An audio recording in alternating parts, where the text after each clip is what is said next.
সবাই খুব ভালো আছে। তুমি কেমন আছো? আমি ভালো আছি। Happy new year. আজকে কারা কারা পিকনিক করছো বলো? আমরা তো মা ছেলে বসে আছি ঘরের মধ্যে, পিকনিক আমাদের হয়নি, তাই তো না? হ্যাঁ তাহলে আর তুমি ওদেরকে কিছু বলবে? হ্যাঁ বলবো।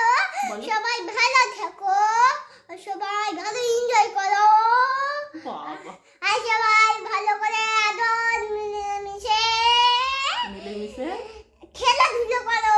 কলা গাছ স্কুলে যাও, স্কুলে গিয়ে কলা গাছ পড়াশোনা ধ্যান এইসব করো, দিয়ে বাড়ি চলে আসো, জল খেয়ে আবার একটু পড়তে বসো। পড়া হয়ে গেলে বাবাইকে বলবে যে আমার পড়া হয়ে গেছে। আচ্ছা আচ্ছা, সবাই তারপরে না না, সবাই স্কুলে যাবে, পড়তে বসবে, খেলাধুলো করবে, কলা গাছ লাগাবে। সবাই স্কুলে যায় নাকি? হ্যাঁ খ্যাপা। আর তোমরা নিজের বাবাইকে বলবে যে আমার পড়াশোনা হয়ে গেছে। টাটা করে দাও, টাটা করে দাও।